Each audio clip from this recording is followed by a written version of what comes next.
beat him up when he first started making those hit records, and the colleges was listening to black musicians playing. And the state trooper beat up Chuck Berry and Little Richard because they said they was playing black music for white kids, and they didn't like that. But when them college kids found out wasn't nothing wrong with it, I don't know why that fucking copy is now, but I bet they got rid of it.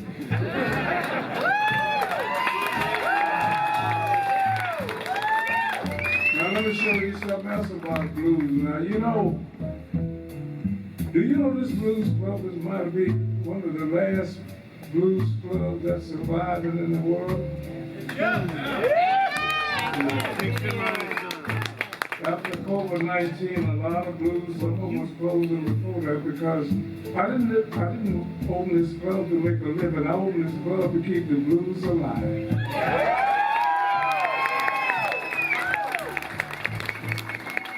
And I'm gonna be here as long as I can. Thank you. Before I leave, I'm gonna sing a song that fits what I'm talking about. Yeah, now I'm gonna show you something else about blues players. The late Muddy Waters, Howlin' Wolf, T-Bone Walker. You want me to keep talking? Lightning Hopkins. Do you know all of those guys where I learned my lesson? I don't read no music, man. I didn't learn shit from a book. Matter of fact, I didn't learn shit from a book in school.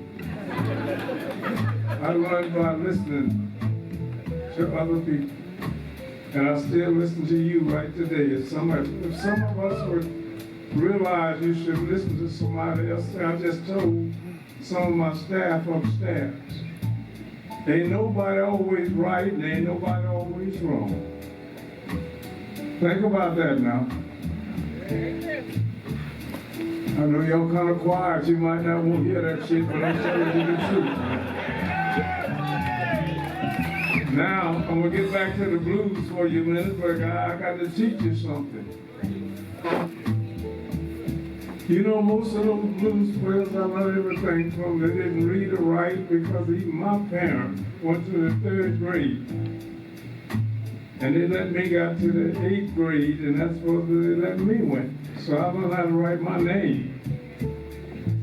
They figured if you learn how to read and write, you would get the fuck out of that Mississippi, Louisiana, and Arkansas, all over those places and stop picking that cotton.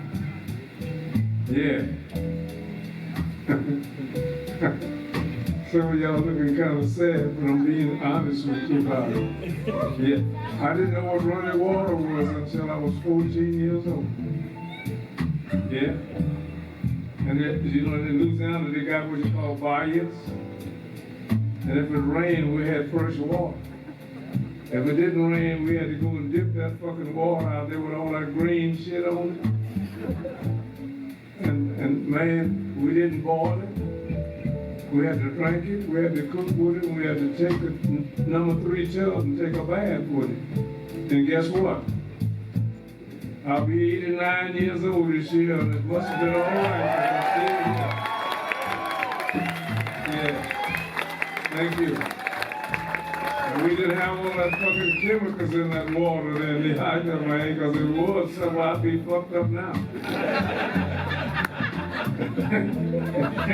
And back to the blues, and all those blues players I learned my stuff from, they didn't get paid.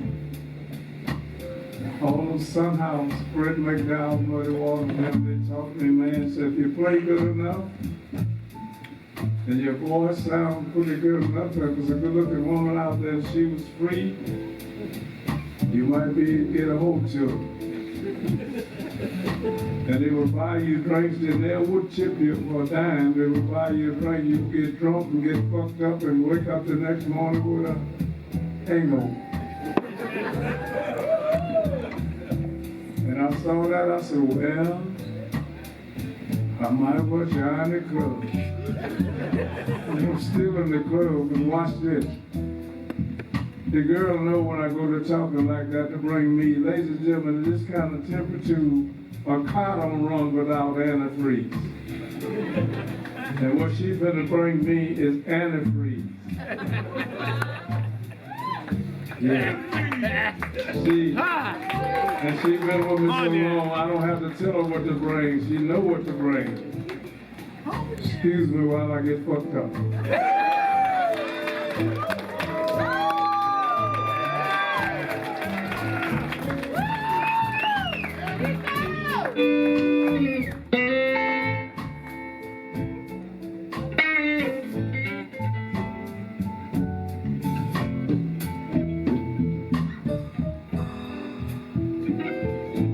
I want to get close to you.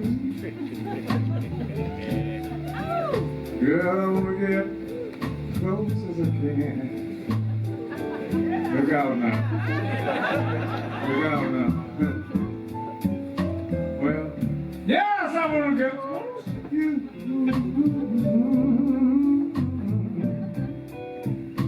Yeah. I want to get close as I can.